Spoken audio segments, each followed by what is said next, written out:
कि online business हमें करना है, अपने काम को ऑनलाइन लेके आना है तो क्या करना होगा। तो देखिएगा, ये डिपेंड करता है कि आपका बिजनेस क्या है।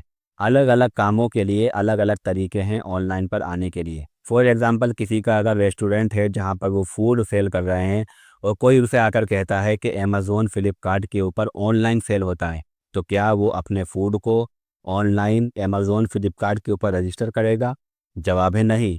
क्यों नहीं करेगा? क्योंकि अमेज़ोन फ्लिपकार्ट फूड के लिए नहीं है, बल्कि वो अपने स्विगी ज़ोमैटो पर जा कर के उस चीज़ को रजिस्टर करेगा।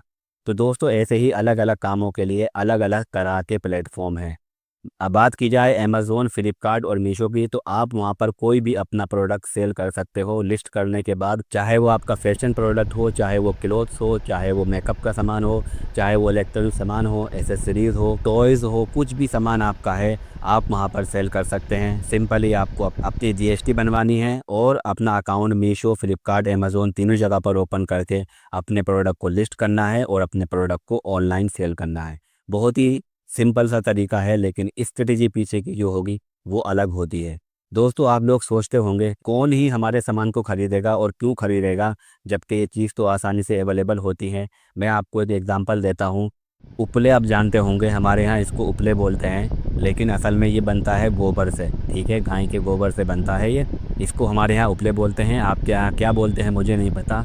बेचने वाले लोग इस गोबर को भी सेल कर रहे हैं और खरीदने वाले लोग इस गोबर को खरीद रहे हैं, लेकिन इसकी जिसकी ज़रूरत है, 140 करोड़ लोगों में से किसी ना किसी को तो ज़रूरत होगी, वो लोग इस चीज़ को खरीद रहे हैं। तो आप अंदाज़ा लगाइए कि गोबर के उपले भी लोग खरीद रहे हैं और बेच रहे हैं। तो आपके पास तो बहुत अच्छे अच्छे प्रोडक्ट होंगे जिनको आप सेल कर सकते हैं और ख़रीदने वाले लोग उसको खरीद सकते हैं। तो ये बात मैंने कर दी मार्केट प्लेसेस की। अब बात की जाए कि कुछ सामान ऐसे होंगे जो मार्केट प्लेसेस पर सेल नहीं हो सकते या आपकी मार्केटिंग वहाँ पर नहीं हो सकती है। जैसे आपका कोई रेस्टोरेंट है, तो रेस्टोरेंट को आप ज़ोमैटो, स्विगी पर रजिस्टर कर सकते हो, लेकिन बहुत सारी सिटीज़ ऐसी हैं जहाँ पर ये चीज़ नहीं चलती है। वहाँ पर आप कस्टमर कैसे लाओगे? तो अगर आपको अपने रेस्टोरेंट का प्रमोशन करना है, आपको अगर अपने फूड का प्रमोशन करना है, आपको अपनी शॉप दिखानी है, अपनी सर्विस बतानी है, अपना प्रोडक्ट सेल करना है, ट्रेंडिंग प्रोडक्ट सेल करने हैं, ड्रॉप शिपिंग करनी है, इसके लिए सबसे अच्छा प्लेटफॉर्म मैं समझता हूँ वो है आप एडवर्टाइजमेंट की तरफ जा सकते हो। आप लोग मेटा एड्स या गूगल एड्स के थ्रू अपनी सारी चीज़ों को दिखा सकते हो, जिससे आपके पास कस्टमर भी आएंगे, आपके पास ऑर्डर भी आएगा, आपके पास आपकी सर्विस की डील भी आएगी। इसकी खास बात ये होती है कि आप अपनी सर्विस को सिर्फ अपनी सिटी वालों को दिखाना चाहते हो तो भी दिखा सकते हो, पूरे इंडिया को दिखाना चाहते हो तो भी दिखा सकते हो, अपने स्टेट वाले लोगों को दिखाना चाहते हो सिर्फ, तो भी उनको दिखा सकते हो। डिटेल टारगेटिंग का यहाँ पर आपको बहुत अच्छा ऐसा मौका मिलता है जिसमें आप अपने प्रोडक्ट को, अपनी सर्विस को, अपने रेस्टोरेंट को, अपने शॉप को, अपने फूड्स को, किसी भी चीज़ को सिर्फ उन लोगों को दिखा सकते हो जिन लोगों को इस चीज़ की ज़रूरत है, जो लोग इस चीज़ से इंटरेस्टेड हैं। जब उन पर आपका ऐड जाएगा तो जाहिर सी बात है वो लोग आपके जल्द से जल्द खरीदने की कोशिश करेंगे और आपकी सेल वहाँ से बढ़ जाएगी।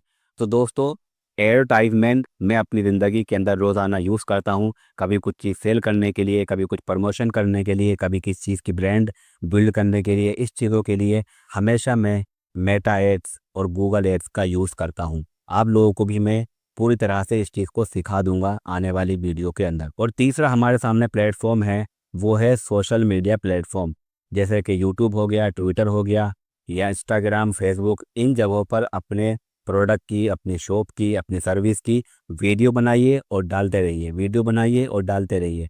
रोज़ाना आप इन चीज़ों की वीडियो डालते हैं, थोड़ा सा टाइम भले से लगेगा, लेकिन मुझे ये सबसे अच्छा तरीका लगता है अपनी चीज़ों को लोगों तक फ्री में पहुंचाने का। और दूसरी बात, अपने नाम को, अपने ब्रांड को, अपने प्रोडक्ट को लोगों के दिमाग के अंदर छोड़ने का सबसे अच्छा तरीका है सोशल मीडिया प्लेटफॉर्म, जहां पर आपका नाम बनता है, आपकी ब्रांड बनती है, आपके शॉप का नाम चलता है और उससे जेन्युइन कस्टमर आने शुरू होते हैं। तो दोस्तों, ये सारे तरीके हैं जहां से आप ऑनलाइन पर अपने काम को शुरू कर सकते हैं। मुझे नहीं पता कि आपका कौन सा काम है जिसे आप ऑनलाइन करना चाहते हो या कर रहे हो। ये तो मुझे तभी मालूम पड़ेगा जब आप कमेंट में बताएंगे। तो आपका कोई टॉपिक है तो वो बता सकते हो आप हमें। दोस्तों, अब टाइम आ चुका है, आप डिजिटल आइए, अपने सामान को डिजिटल लेकर जाइए, लोगों से आगे निकलिए, अब तो हर चीज़ ऑनलाइन होने लगी है। कौन सा काम ऐसा है जो ऑफलाइन आपको मिलता होगा। ब्लिंकिट जैसी चीज़ें आ गई हैं। आपके घर के बाजू किराना में मिलता है, वो सामान भी लोगों ने सेल करना शुरू कर दिया है ब्लिंकिट जैसे प्लेटफॉर्म की वजह से। तो दोस्तों हर चीज़ ऑनलाइन आ रही है। आप कब ऑनलाइन आओगे? आप कब अपने प्रोडक्ट को, अपनी सर्विस को, अपनी चीज़ों को ऑनलाइन ला करके लोगों को दिखाओगे? देर नहीं करना है। बहुत छोटा सा टाइम आपको रोज़ाना अपनी इन चीज़ों के लिए देना होगा। हर चीज़ की जानकारी मैं आपको देता रहूँगा। बस मैं आपसे एक चीज़ चाहता हूँ, वो है सब्सक्राइब कर देना, ताकि मुझे लगे कि हाँ मेरा नया चैनल है और लोग मेरी चीज़ों को समझ पा रहे हैं। और दूसरी चीज़ ये है कि आप व्हाट्सएप पर आ करके मुझसे बात कर सकते हो और अपने बिजनेस के बारे में बता सकते हो। मेरा कोई चार्ज नहीं है, सिर्फ आप आ करके मुझसे मैसेज करें, अपने बिजनेस के बारे में बताएं, या कोई आपको एडवाइस चाहिए उसके बारे में बता सकते हैं, तो हम डिस्कस कर सकते हैं आपके बिजनेस को लेकर के, आपके प्रोडक्ट को लेकर के, आपके काम को लेकर के, किस तरह से उसको ऊपर लेकर जाना है। तो आई होप जो भी कुछ मैंने आपको बताया है वो सभी कुछ आपको समझ में आएगा। कोई डाउट है आपका तो आप कमेंट में पूछ सकते हैं, मैं आपका रिप्लाई करूँगा। और अगर आपको वीडियो अच्छी लग रही होगी तो लाइक कर देना, सब्सक्राइब तो आप कर ही दोगे। तो आपने मेरी वीडियो को देखा है उसके लिए थैंक यू सो मच।